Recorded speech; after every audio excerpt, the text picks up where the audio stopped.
जय श्री कृष्णा। राधे राधे।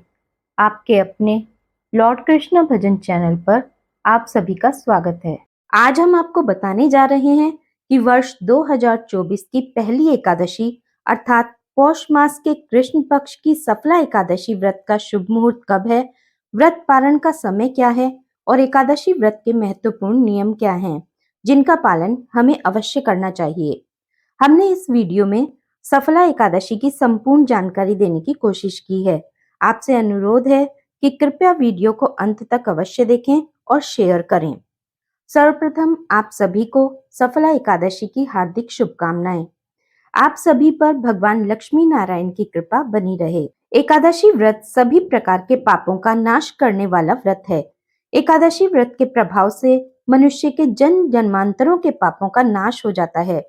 प्रत्येक एकादशी का अपना विशेष महत्व होता है।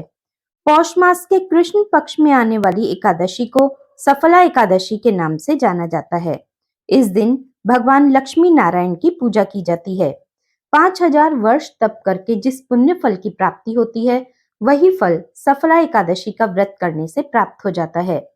जिस प्रकार देवताओं में भगवान विष्णु, मनुष्यों में ब्राह्मण, नागों में शेषनाग और पक्षियों में गरुड़ श्रेष्ठ हैं, उसी प्रकार सभी व्रतों में एकादशी व्रत श्रेष्ठ है। आइए जानते हैं कि सफला एकादशी व्रत का शुभ मुहूर्त और व्रत पारण का समय क्या रहेगा।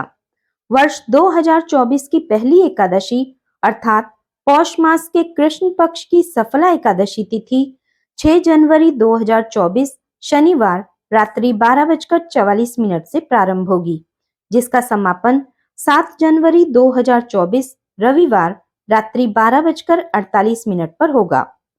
सूर्योदय व्यापिनी शुद्ध एकादशी व्रत 7 जनवरी 2024 रविवार को ही रखा जाएगा।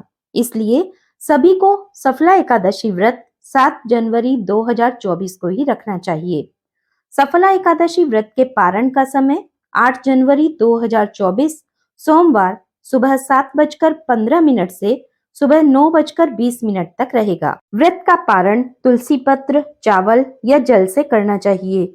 यदि एकादशी व्रत पारण के दिन आपका कोई और व्रत है, तो व्रत का पारण आप फलाहार से कर सकते हैं। एकादशी व्रत सभी व्रतों में सबसे बड़ा और महत्वपूर्ण व्रत है। एकादशी दो प्रकार की होती है, एक संपूर्ण एकादशी और दूसरी विद्या एकादशी। संपूर्ण एकादशी का अर्थ है जिसमें पूर्ण रूप से एकादशी होती है, अन्य किसी तिथि का मिश्रण नहीं होता है। विद्या एकादशी भी दो प्रकार की होती है, एक पूर्व विद्या एकादशी और दूसरी पराविद्या एकादशी। दशमी युक्त एकादशी को पूर्व विद्या एकादशी कहते हैं। यह दैत्यों का बल बढ़ाने वाली और पुण्यों का नाश करने वाली एकादशी होती है, इसलिए इसमें व्रत नहीं किया जाता है। द्वादशी युक्त एकादशी को पराविद्या एकादशी कहते हैं। द्वादशी युक्त एकादशी का व्रत करना चाहिए। इस एकादशी का व्रत करने से भक्ति व पुण्य में वृद्धि होती है। एकादशी के विषय में पद्म पुराण में एक कथा आती है। जब भगवान का वाराह अवतार हुआ था, भगवान वाराह और हिरण्याक्ष का युद्ध चल रहा था, तब बार बार प्रयास करने पर भी भगवान वाराह उस राक्षस का वध नहीं कर पा रहे थे। तब ब्रह्मा जी ने भगवान से कहा कि हे भगवान, यह राक्षस तो आपकी दृष्टि मात्र से मृत्यु को प्राप्त हो जाना चाहिए, लेकिन आप इसका वध क्यों नहीं कर पा रहे हैं। तब भगवान बोले कि हे ब्रह्मा जी, शुक्राचार्य की माया से मोहित होने के कारण कुछ ब्राह्मण देवता दशमी युक्त एकादशी का व्रत कर रहे हैं तथा और लोगों से भी करवा रहे हैं, क्योंकि दशमी के दिन दैत्यों की उत्पत्ति हुई थी और एकादशी के दिन देवताओं की उत्पत्ति हुई थी। इसलिए दशमी युक्त एकादशी व्रत करने से दैत्यों का बल बढ़ता है और द्वादशी युक्त एकादशी व्रत करने से देवताओं का बल बढ़ता है। ब्राह्मणों द्वारा दशमी युक्त एकादशी का व्रत करने से इस दैत्य का बल बढ़ रहा है, इसलिए यह मृत्यु को प्राप्त नहीं हो पा रहा है। दशमी युक्त एकादशी व्रत करने वाले मनुष्यों के अंदर आसुरी शक्तियों की वृद्धि होती है। कलयुग में सभी लोग मोहित होकर दशमी युक्त एकादशी का व्रत करेंगे, इसलिए इस संसार में अशांति बनी रहेगी। दशमी युक्त एकादशी का व्रत करने से धन और पुत्र का विनाश होता है। दशमी युक्त एकादशी अशुद्ध मानी गई है, यह आसुरी शक्ति को बढ़ाने वाली है, इसलिए दशमी युक्त एकादशी का व्रत कदापि नहीं रखना चाहिए। पुराणों के अनुसार यदि दशमी युक्त एकादशी हो और अगले दिन एकादशी सूर्योदय से पहले समाप्त हो रही हो तथा द्वादशी शुरू हो रही हो, तो द्वादशी के दिन व्रत करके त्रयोदशी के दिन व्रत का पारण करना चाहिए। हमेशा द्वादशी युक्त एकादशी का ही व्रत रखना चाहिए। पद्म पुराण के अनुसार एकादशी व्रत भगवान श्री लक्ष्मी नारायण जी का परम प्रिय व्रत है। एकादशी व्रत से मनुष्य के कई जन्मों के पाप समाप्त हो जाते हैं और उनके पुण्यों का उदय होता है। जो मनुष्य एकादशी व्रत रखते हैं, उन्हें दशमी से द्वादशी तक कुछ महत्वपूर्ण सामान्य नियमों का पालन अवश्य करना चाहिए। यदि किसी कारण आप नियम पालन नहीं कर पाते हैं, तो आपको भगवान से हाथ जोड़कर क्षमा याचना करनी चाहिए। दशमी के दिन एक समय भोजन करें। भोजन सात्विक होना चाहिए। इस दिन चावल ना खाएं। इस दिन प्याज, लहसुन, मांस, मदिरा, मसूर की दाल, कटहल की सब्जी का प्रयोग बिल्कुल नहीं करना चाहिए। दशमी के दिन पराये अन्न अर्थात दूसरे के घर का भोजन नहीं करना चाहिए। यदि किसी कारणवश दूसरे के घर का भोजन करना पड़े, तो आपको उस भोजन के प्रायश्चित के रूप में कुछ न कुछ दान करना चाहिए। दशमी के दिन ब्रह्मचर्य का पालन करना चाहिए तथा अपने तन मन को पवित्र करके एकादशी व्रत का आरंभ करना चाहिए।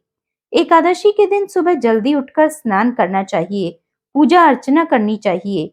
भगवान के सामने बैठकर एकादशी व्रत का संकल्प लेना चाहिए कि हे कमल नयन, हे वासुदेव, हे अच्युत, मैं एकादशी के दिन निराहार रहकर दूसरे दिन ही भोजन करूंगा। एकादशी व्रत करने वाले व्यक्ति को संकल्प अवश्य करना चाहिए। संकल्प धारण करने के लिए अपने घर के पूजा स्थल में भगवान के सामने आसन बिछाकर शुद्ध घी का दीपक जलाकर पूजा की थाली में रोली, चंदन, सुपारी, पुष्प, जल, अक्षत के स्थान पर जौ का प्रयोग करें। फिर संकल्प भगवान को समर्पित कर दें। संकल्प भगवान को समर्पित करने के बाद भगवान से प्रार्थना करें कि हे भगवान, आज हम मोक्षदा एकादशी का व्रत धारण करने जा रहे हैं। आप हमें पूरी शक्ति व सामर्थ्य प्रदान करें कि हम मोक्षदा एकादशी का व्रत पूरे विधि विधान से संपन्न कर सकें। इस दिन सूर्य भगवान को जल अर्पण करें। तुलसी माता को जल चढ़ाकर तुलसी माता के समीप दीपक जलाएं। गौ माता की सेवा करें। गौ माता की पूजा करें। एकादशी के व्रत में अन्न का सेवन नहीं करना चाहिए। इस दिन केवल फलाहार ही ग्रहण करना चाहिए। इस व्रत में चाय और दूध का सेवन कर सकते हैं। दूध से बने पदार्थ सेवन कर सकते हैं। यदि आप बीमार हैं और आपको दवाई लेनी है, तो आप फलाहार लेकर दवाई ले सकते हैं। एकादशी के दिन चावल बनाना भी नहीं चाहिए और खाना भी नहीं चाहिए। दशमी के दिन शहद का प्रयोग नहीं करना चाहिए। एकादशी व्रत में कभी भी हल्दी का उपयोग नहीं करना चाहिए, चाहे आप व्रत करते हैं या नहीं करते हैं। इस दिन घर में शुद्ध और सात्विक चीजों का ही उपयोग करना चाहिए। घर को अच्छी प्रकार से साफ सुथरा रखना चाहिए, क्योंकि साफ सुथरे घर में ही देवी देवताओं का वास होता है। एकादशी के दिन दाढ़ी, शेविंग, कटिंग नहीं करवानी चाहिए। नाखून नहीं काटने चाहिए। एकादशी व्रत करने वाले मनुष्य को प्रयास करना चाहिए कि वह मौन रहे, अर्थात कम से कम बात करे। इस दिन व्रत करने वाले मनुष्य को क्रोध नहीं करना चाहिए, झूठ नहीं बोलना चाहिए, वाद विवाद तथा झगड़े से बचना चाहिए। किसी को भी कटु वचन नहीं बोलना चाहिए और किसी का दिल नहीं दुखाना चाहिए। एकादशी के दिन भूमि खोदना भी वर्जित माना गया है। इस दिन पेड़ पौधों को काटना या छांटना भी वर्जित माना गया है। इस दिन तुलसी जी के पत्ते भी नहीं तोड़ने चाहिए। यदि आपको तुलसी जी के पत्ते एकादशी व्रत में भगवान को चढ़ाने के लिए चाहिए, तो आपको एक दिन पहले ही तुलसी पत्र तोड़ लेने चाहिए। इस दिन भगवान की पूजा अर्चना के पश्चात एकादशी व्रत कथा अवश्य सुननी चाहिए। एकादशी या द्वादशी के दिन दान अवश्य करना चाहिए। एकादशी के दिन भगवान के नाम का अधिक से अधिक जाप करना चाहिए। संकीर्तन व भजन करना चाहिए।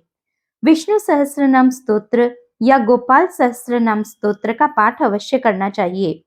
यदि आपने गुरु दीक्षा ली हुई है, तो अपने गुरु द्वारा दिए गए नाम का जप या माला अवश्य करनी चाहिए।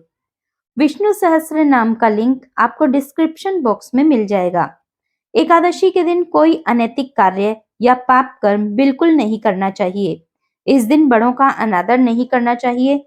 इस दिन अपने द्वार से किसी को भी, चाहे वो भिखारी हो, याचक हो या कोई पशु पक्षी ही क्यों न हो, खाली नहीं भेजना चाहिए। पशु पक्षी को भूखा नहीं जाने देना चाहिए। आज की वीडियो में इतना ही। आगे हम सफला एकादशी व्रत कथा लेकर प्रस्तुत होंगे। तब तक के लिए जय श्री कृष्णा, राधे राधे, जय श्रीमन नारायण।